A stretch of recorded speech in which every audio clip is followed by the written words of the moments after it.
Welcome to another RDWorks Learning Lab. As you can see, I'm in a slightly chilled mood. It's been a long day in the garden. My project engineer has had a whole list of jobs for me, and I suppose it's limbered me up for what's to come. I'm starting to join the dots in this session. Now, the good news about gardening is my dad was a philosopher, and he said to me, son, he said, never have any more grass than your wife will mow. I have none. It's all broom, so it's easy to keep clean.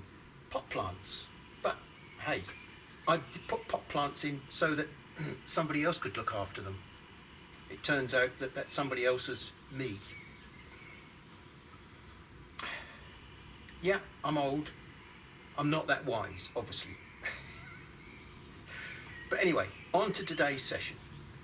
We've done a lot of work dissecting all the details of how we're going to produce clean, sweet dots. We understand everything about the makeup of how dots are formed. Now we're going to have to put it all back together and see what sort of pictures we can make. Now I've got a fairly good idea that the dotty pictures that I'm going to try and produce ain't going to be that good. But the plan is to build and build and build to find out what it is that makes a good picture. Now, I tend to use Photoshop, and I've always used Photoshop to distort my pictures out of quite a long way actually, to get half reasonable pictures down onto various media. But that will be a separate issue that we shall tackle during this building session. So without any more ado, I'm just about to get involved in several days worth of work to try and put this final session together. So I suppose I'd better get up and do something. Right, well here we are beside the machine, ready to run what I previously described as one of my ex-girlfriend's pictures. But before we do that, there's a little bit of housekeeping that we really ought to do. We've got to try and get this picture as clean as we possibly can, and so we need the best dots that we can, bearing in mind what we're trying to find out as dots. Now, I think this first picture is going to be not very good, but we are trying to prove a point here more than anything else. Now, knowing that I'm going to be running this picture at 400mm a second, I need to make sure that the scan lines line up properly. So I've already got a little program in the machine which is set to 30% power and 400mm a second. The first thing we're going to look at is this offset between the lines. As you can see, the scan left and the scan right do not line up. It's not a huge amount because the pitching between those lines is 0.5 of a millimetre, so I think we may well have to shift by only about 0.05 to get the lines to line up. So let's go and do that in the program. Now, to find out where to do that, we need to go up here to Config and System Settings, and then under System Settings you'll find this box here which is called Scanning Reverse Interval. Well, you need a tick beside that, and we need to set, if you haven't got one already, you need to do Add, and Add will bring you up this box. Now I've already put one in here at 400, and it's got a reverse interval of 0.005, which is very, very small, 5 microns. I'm not so sure that that's any use at all. So I think the first thing that I'll do, I'll change that to 0.05, and we don't need to mess with this other thing which is called offset repay, because basically what that does, it will change the position of the whole square, not just the relativity of the lines. It changes the position of the pattern. So we leave that alone.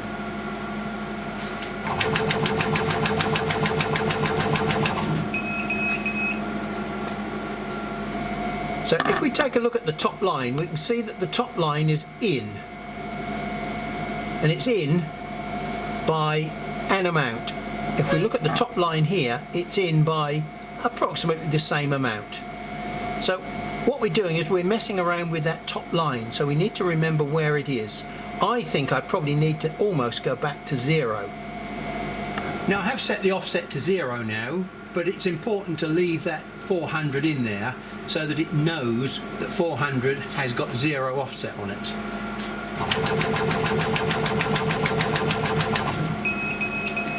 The one on the right there was 0.05 offset, and the one on the left is 0 offset. So I think I probably need something as small as about 0.01.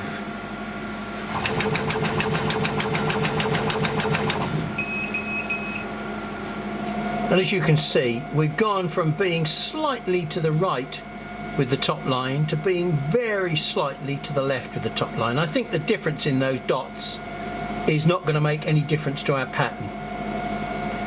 Okay, so this is feature number 1 that we're looking at, which is the offset of the lines. Now the next thing that we want to look at is the thickness of those lines. We need to make sure that we get the focus set to the optimum. I've got 2 little step gauges here that I've made. One of them is uniform numbers, 10 all the way down to 1, and these ones are 0.5, so that's 10.5 all the way down to 1.5 at the bottom. So I've added half a mil to the bottom of this one to give me half mil gauge. Ideally I think I'm looking for 7.5 mil. So what I'll do, we'll use the hole gauge and we'll try 7 millimeters.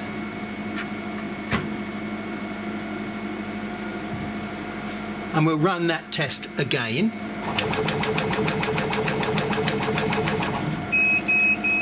And we'll go for 7.5. Use a different gauge.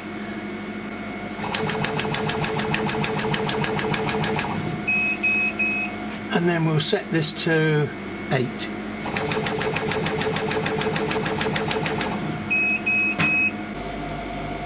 It's very difficult to see with the naked eye, but I think you'll find that the one in the middle has got the bigger gaps and the thinner lines. And so 7.5 millimeters is my optimum focus point.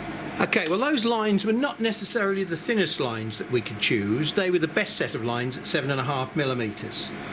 Now what I've got here is a piece of card which is 1 millimeter thick, and if we look at it you'll find that it's not entirely flat. It's got a little bit of a bow in the middle. If I turn it over this way, obviously it's lifted up at the ends.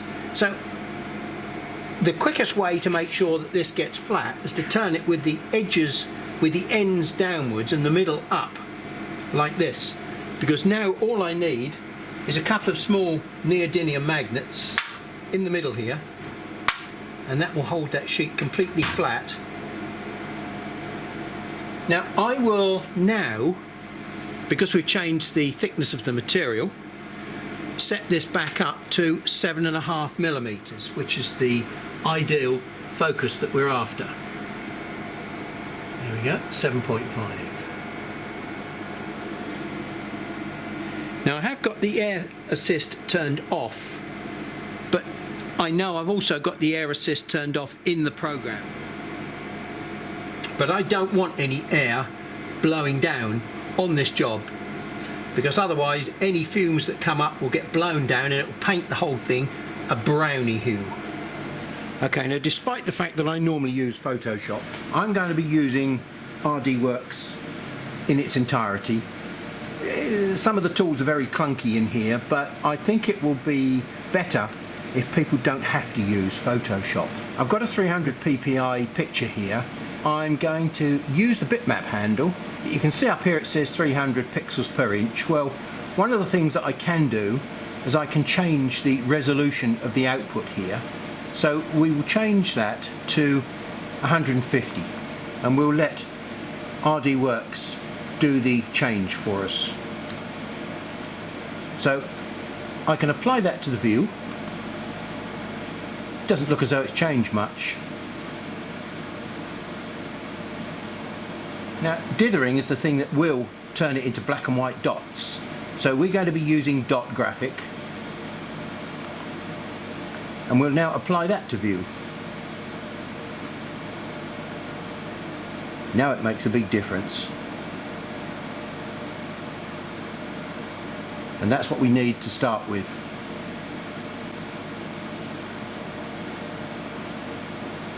Apply to source and OK. And now we shall find that we've got, when we click on there,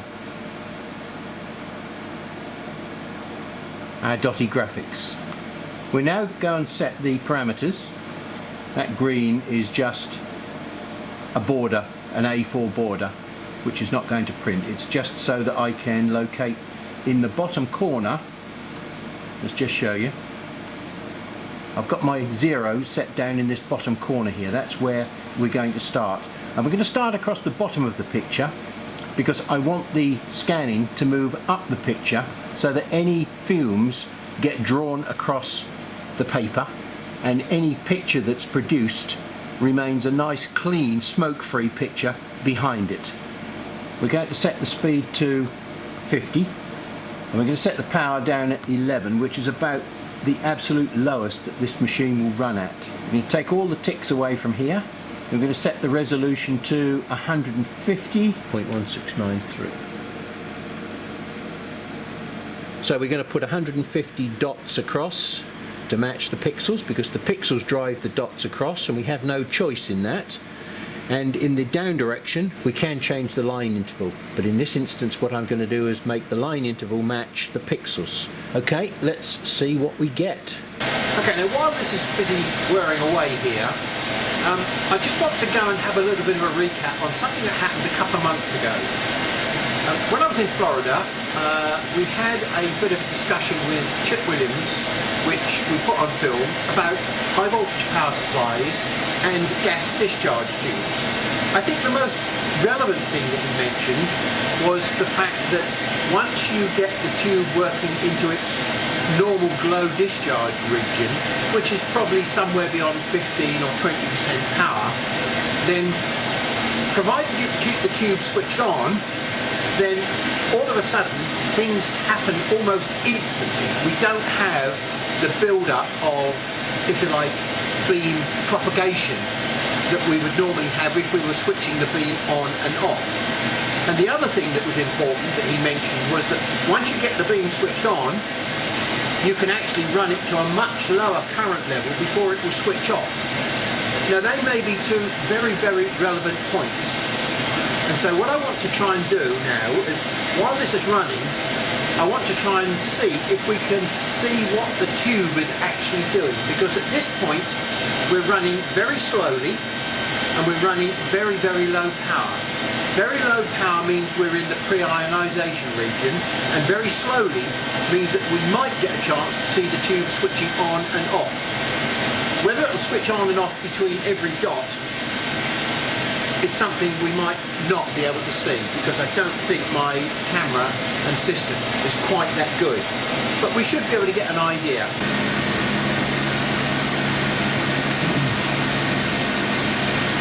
Just sync the cameras up.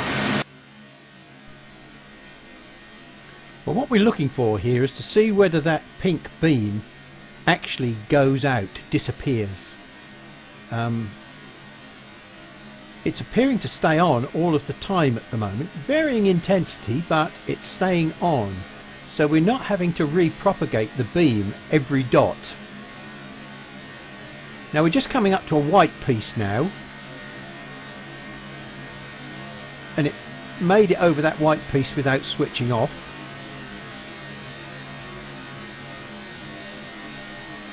Now as it gets to the end of the stroke, in a few seconds time, it should turn off and back on again. Off, on. There we go. So it definitely turns off at the end of the stroke, but during the stroke it seems remarkably stable, which means that the dots are probably happening at very high speed with no beam propagation delay problems.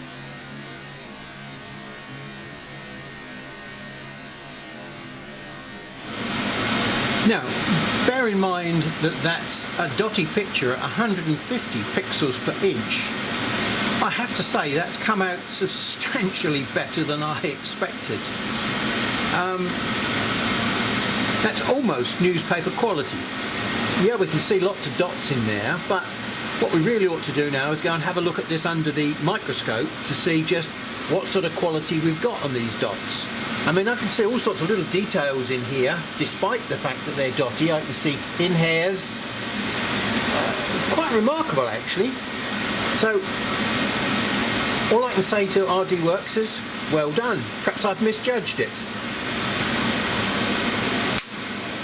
Considering that's only 11% power, there's quite a good tonal range on that. But the question is that tonal range coming from your eye and brain building up single tone pixels into this effectively like a grayscale picture? We'll find out when we look at it under the microscope.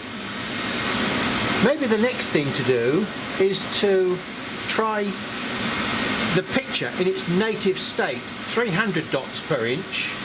But what I will do, I will try and produce an asymmetric picture this time, i.e. what I'll do 300 dots per inch across, but I'll leave it at 0.1693 and produce 150 dots down the page in wide.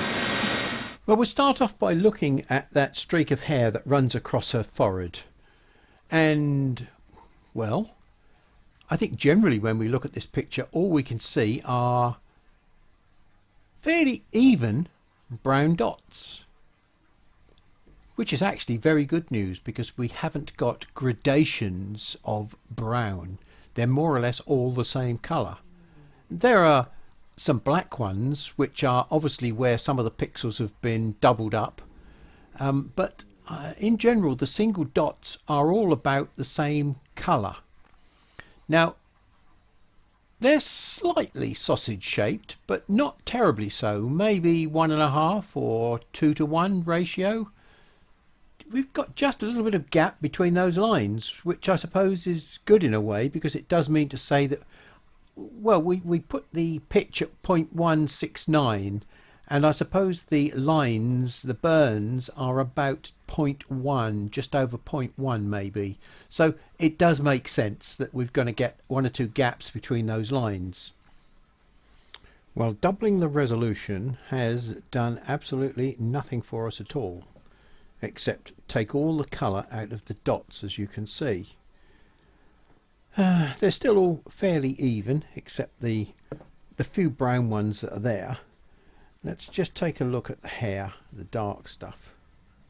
So we've lost the colour range now. Right, this is 50 millimeters a second, so we have still got dots, but the dots have lost all their colour, and that's because we have basically doubled the resolution. Doubling the resolution from 150 to 300 has basically halved the amount of burn time for each dot. I know it's a rather strange description, but it looks as though we're almost getting grayscale dots. Okay, now there's always a bit of a temptation when you're doing this sort of experimental work to rush ahead and just throw factors in. But I think we've done 3 pictures so far and we need to just quickly reflect where we're going and why we've got the results that we've got. Now, with this first one, what we found was that we had a dot size of 0.12 and we were using a resolution here of 150 pixels per inch. And of course we can't change the pixels per inch that the laser puts down. It puts down 150 dots per inch. The only thing that we have control of is the line spacing between the dots. Well, I've chosen to make sure that my dots at the moment match the pixels. So we've got 150 dots per inch across and 150 dots per inch down. That produced this very nice looking newspaper print type photograph. And I was remarkably surprised at how good it was. So for our next attempt, to try and get a slightly finer grained, more detailed picture, I thought I'll push the resolution up to 300 pixels per inch. Okay, now pushing the resolution up to 300 pixels per inch has two effects. First of all, we haven't changed the power and we haven't changed the speed, so the dot size remains the same. But what happens is the dots begin to overlap, and so you get a darker picture on the surface of it. You would plan to have a darker picture. So to try and counteract the darker picture, I thought, well, I will leave the line spacing the same as it was here at the first one. In other words, we're using 300 dots per inch across and 150 dots per inch down. Now, when we start doubling the resolution to 300 pixels per inch, as we have done in this case, we start getting some very complex computations taking place. First, we haven't changed the speed or the power, so therefore our dot size will remain the same. But what we have done, because we have chosen a much finer resolution, the dots are now beginning to overlap. And so you immediately think, well, if the dots are going to overlap, I'm going to get a darker picture. Well, it doesn't work that way, because as we've seen before, there's a very strange effect that takes place where if you halve the resolution, keeping the speed the same, we've actually halved the amount of time that each pixel is exposed to this 11% power. And that technically means that it's only going to have half as much burn time, and therefore the pixels are going to be lighter. Okay, so what's the net result? Is it going to be a lighter picture or a darker picture? Well, here's the answer. In essence, it's a lighter picture. And to be honest, it's not such a good, clear picture as this one at half the resolution. Staggering, isn't it? I mean, yeah, it's a smoother picture because things are sort of overlapped a bit. It's a softer picture. But there are all sorts of strange artifacts in this picture that aren't here. It's become a more confused situation. To counteract the extra burning that I thought I was going to be putting down, I kept the pitching in the vertical direction the same as it was on the first picture. So on this first picture we had 150 down and 150 pixels across, and on this one we've got 150 pixels down and 300 across. That was my attempt at trying to keep the tone of the picture, the burn, about the same. Well, it was a reasonable attempt, but to be honest, it's a bit messy. It's not as good and crisp and clear as this one. Okay, so I need a slightly darker picture. Yep, I got what I wished for. Because what I did, I left the speed the same, I increased the power just from 11% up to 15%, and in doing so, several things happened. First of all, my dot size immediately increased up to 0.2. And I think that that's because I'm at 15% power. I've moved out of this high frequency impact engraving, this pre-ionization region, and I'm now getting full power, full size dots. Yep, that means that I'm going to get a bigger overlap between the dots, even though I've still got my 150 pitch vertically and 300 horizontally. They're both overlapping in the horizontal and the vertical direction now.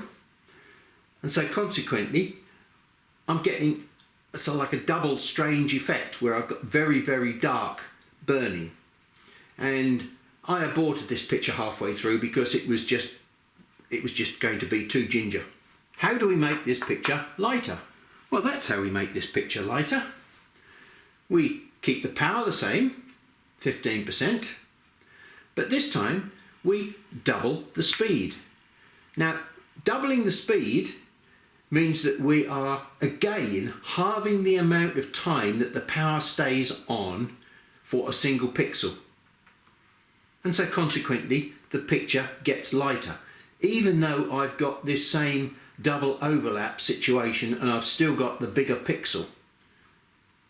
So I'm no longer running at 50 millimeters a second, I'm running at 100 millimeters a second, and this is the result. And we compare that with picture 2, which is my light attempt, and it's still a bit darker. So now we have a bit of a conundrum, because I could attempt 600 dots per inch.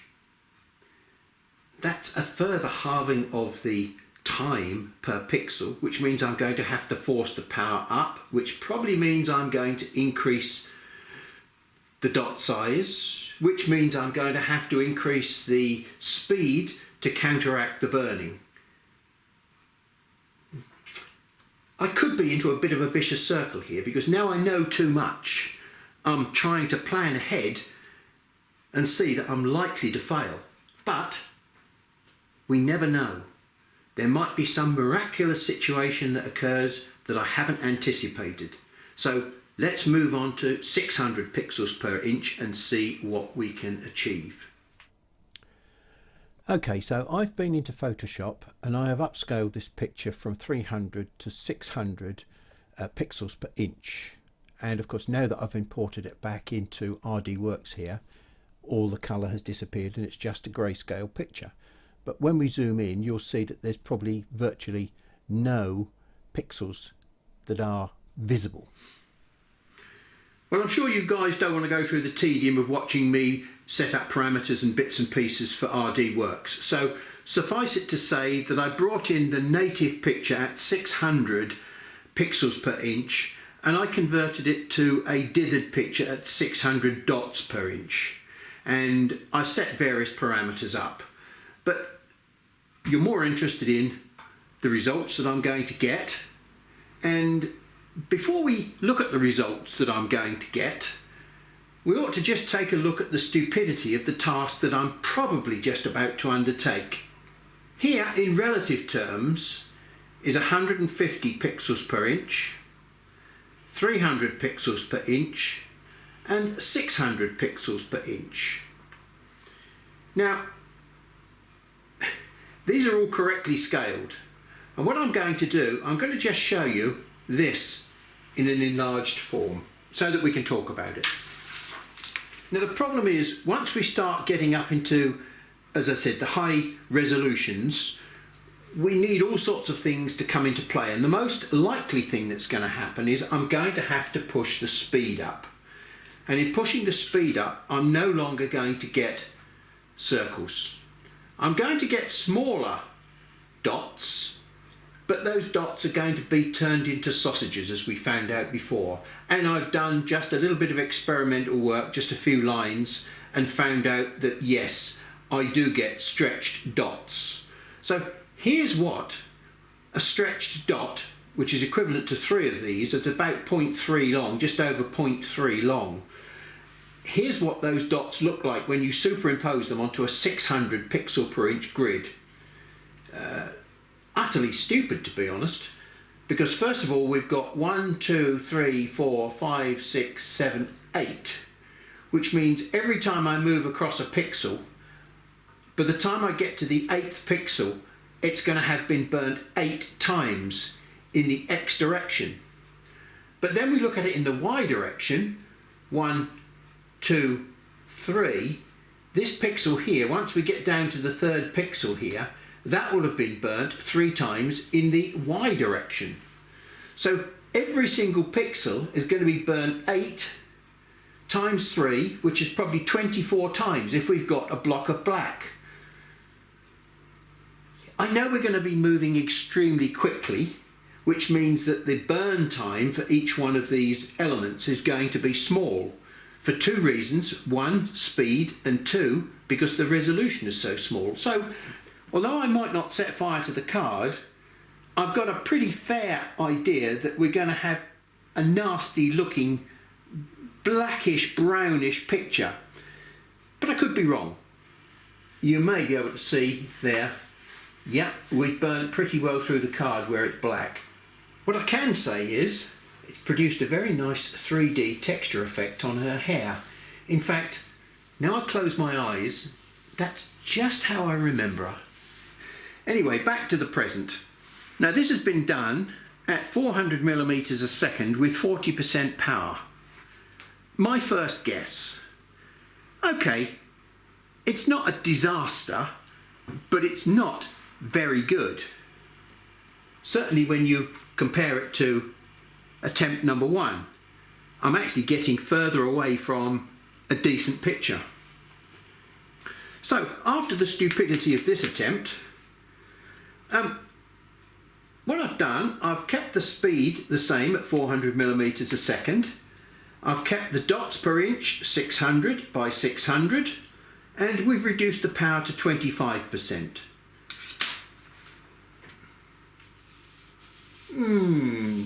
Yeah, a little bit of a hint of the past there, but it's still quite deep in places there. And yeah, she's still got a bit of her, I'm sure I drank too many beers last night, in her eye. Not too bad considering it's right up at the extreme at 400 millimeters a second. Is there any way that we could soften that picture a little bit more, I asked myself. Now, I don't know how you think about that one. First of all, her eye has cleared up. Her teeth are quite nicely defined. They're not bad on that one, but I think they're probably a little bit better on this one. That's softer in the hair region here. There's less definition. There's more definition and shadow here than there is probably here. There's much more detail in her hair here than there is here. But on the other hand, on balance, this looks like probably a better picture. So, how did we achieve this one? Well, the answer is we've basically put the power up again. This was 25% power, 400 millimeters a second. This is 40% power, 400 millimeters a second. So you say, well, why hasn't this gone black again? Well, the reason is because I've kept 600 pixels per inch across, but I've only used 150 pixel spacing down the page. I've got asymmetric engraving again. So I've taken the extra burns out of the Y direction, but put the power up to compensate. And it's not a bad attempt. I mean, they're more or less the same colour range, but it's helped to clear up her "I spent too long in the pub" eye. Now, I've come away from all this work with a bit of a puzzle. I don't quite know what to recommend to you guys, because we've got two diametrically opposite pictures here. One done at 50 millimeters a second with no power, and this one done at 400 millimeters a second with quite a bit of power.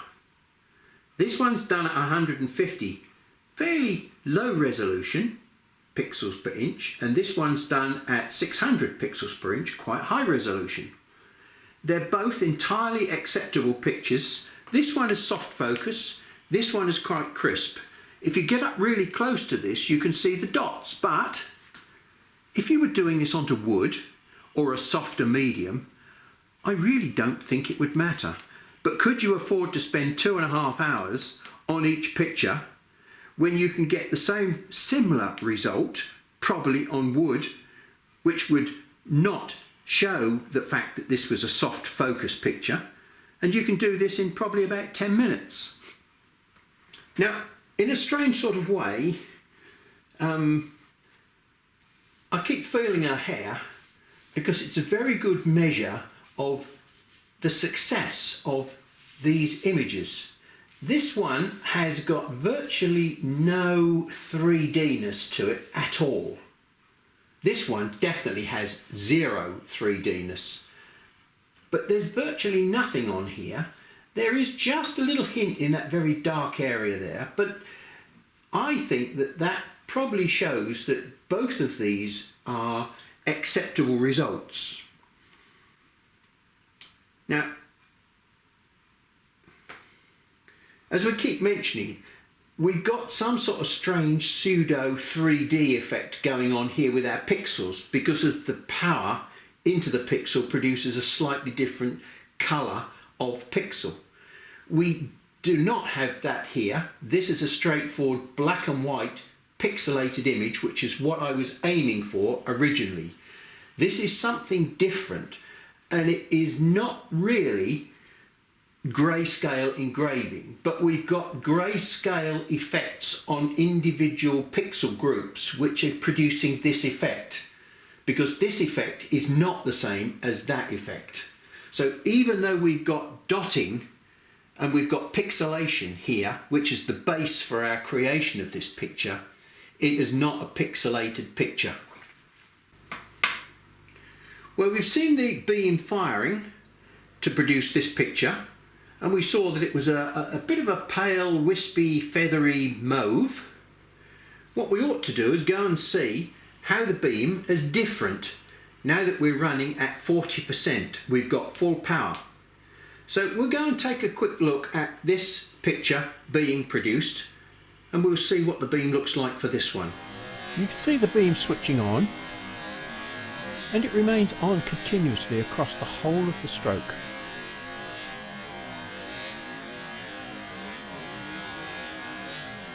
Switches back on again. Now what I'd like you to do next time is, as it passes across that dark piece of hair on the right hand side, study the hair and look at the beam out of the corner of your eye, and you'll see the beam going intensely bright.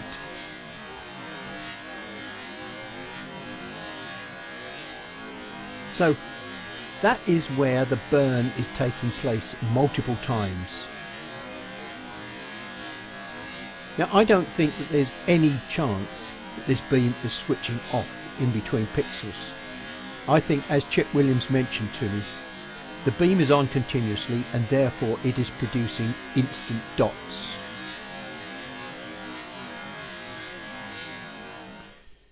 Now the only problem with those instant dots is that they're not dots. This is that curl across her forehead that I look at as a reference every time, and we can see clearly some lovely brown lines that run across there, and we've got separation between the lines. So that means we've got our scan lines which are actually quite well defined, but the gaps between them are because this is only done at 150 dots per inch in the Y direction. And so these are exactly the same line separations that we saw in our very first crisp, clean dot image. The difference is that this is not a clean, crisp dot image. This is a pseudo-grayscale, as I keep calling it, because look, we've got all these shades of brown in the background where different amounts of time, different amounts of power are causing different coloured dots. So yeah, this is not a grayscale picture because we are using the same power, max and min, and grayscale pictures come from using different power, max and min. So this has been created by a completely different mechanism. But even though it's not part of this session, I have a little bit of curiosity that needs to be satisfied. So I've imported this 600 ppi picture again, and we'll just set up a different set of parameters. Speed, same as it was before, 400 millimeters a second. Power, well this time the minimum power that we ever found that we could use was 11%, and the maximum power that we used was 40%. Now we need to come down to here, and this time we're going to output direct. And basically what that's going to do, it's going to give us grayscale engraving. Now I'm going to set the interval exactly the same as it was for the last picture, which is 150 dots per inch in the Y direction, which is 0.1693. Well, we can clearly see the beam is on virtually continuously and stably the whole time, except when it turns off right at the end of the stroke and then back on again. Yeah, we've only got about a 10% variation in power across there, because in the end I had to set it to between 11 and 20%, because otherwise I was just burning through the picture. So I obviously haven't got the correct parameters here, but these are parameters similar to the last picture that we created with dotting, and this is really all the comparison is about. It's quite entrancing, isn't it, to watch that beam dancing around.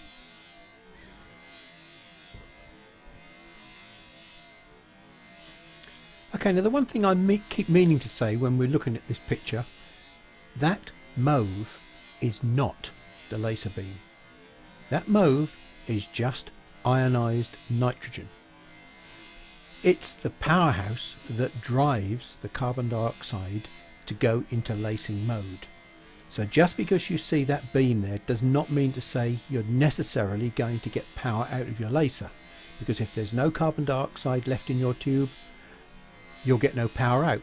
But you will be able to see that lovely mauve beam. In fact, that beam might go slightly paler and whiter as it gets towards the end of its life, because there's more nitrous oxide from the free oxygen that's been released from the carbon dioxide when it's broken down into carbon monoxide and oxygen. So just bear that in mind. The mauve is a very good sign that your power supply is working, but it's not an absolute certain sign that you're getting power out of the end of your tube. Well, we're coming to the end of this joining the dots. I can't say I've ever tackled such a big subject before. I can't say I've ever learnt so much in a short time before, but it's been an amazing experience. Now, although that was very high-speed engraving, and I would almost say that was getting close to grayscale engraving. When I put the same figures into the grayscale engraving setup, here's what we got. Absolute rubbish. More like Brittany disappears. The strip at the bottom there was the same settings as the previous picture, which was completely successful in dithering. Far too dark. It would have burnt its way through the paper, so I had to stop and I had to set the settings back to 11% and 20%. And I even finished up increasing the speed to 500 millimeters a second as opposed to 400 millimeters a second. This was only just an experiment. I've got to get into 3D engraving again. That's an area where I do believe the 3D cutting and the dithered engraving can in fact overlap. And I've got some interesting thoughts on that subject that we may have to experiment with. Now, before we finish, there's a couple of 3 points I'd like to make to you. First of all, this dithered picture at very, very slow speed was, I think, the best that I could do. Now, there's a chance that I might be able to put the dithering up to 100 and up to probably from 150 to 200 and still get away with it. I might be able to even get away with it at about 70 or 80 millimeters a second. I don't know where the boundary is before that very lovely black and white spotty picture starts to break down. But that's something I and you can experiment with. Now, the other thing is, I've not used any external photo or picture conversion programs. I've only brought a picture in at a known resolution, and then I've just literally passed it through RDWorks. I've not even done any preparation work on the photograph, which has surprised me, I have to admit. If you decide to do your dithering in an external package, will produce the same result as that, because different ditherings take on different pattern structures. So that's why I'm saying I did this in RDWorks so that you can replicate it. Now, I'm not sure that these numbers will always work for you. There'll probably be something similar for wood and for leather and any other organic materials that you can think of. But when it comes to stone, glass, slate, those sorts of things, the mechanism for cutting is completely different, and I think you'll have to use your own imagination and some of the things that you've learnt during these sessions to try and choose the best parameters. Something I can't ignore is the comments from a few very, very good people that were kind enough to tell me that I was an idiot. I exaggerate slightly. They were very kindly put and very well-meant comments, which basically said, in the last session, I hunted for something to fix my line scanning offsets, and I used backlash. There were a very few kind people, and I really do mean that wrote to me and said, look, you need to look here. And so that is how I came across this scanning and reverse interval. It wasn't something I knew because I haven't done a great deal of scanning work before. But this time I'd like to thank them publicly for their input to me, and I greatly appreciate that feedback. Although we learned a lot from the very early pixel patterns that we played with, the most important one being that every pixel has a signal which tries to make it happen. It might not make it happen, but it tries to make it happen. And that's quite staggering, because one of these last pictures that was quite a successful picture was 600 pixels per inch, and it was done at 400 millimeters a second. Now, even at that speed, the laser was trying to make single pulses. And those single pulses, when you sit down and calculate it out, were pulses of around about 100 microseconds per pulse. And during that time, it had to hit it and stop it, and hit it and stop it. So, you know, it's quite an amazing piece of kit that we've got here for an incredibly low price. So, we also came to the conclusion that although this was proper dot graphics, and amazingly good it was, anything faster was not really dot graphics. It was based on dot graphics, but it became sort of almost like a phrase that I've described as pseudo-grayscale, where each dot had assumed its own intensity.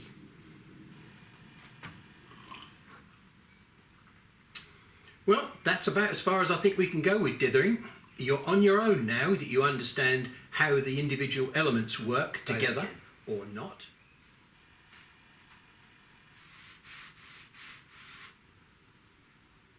Oh, forgive me. I'm old, I'm grey, I'm fat and I'm ugly, but I can still dream.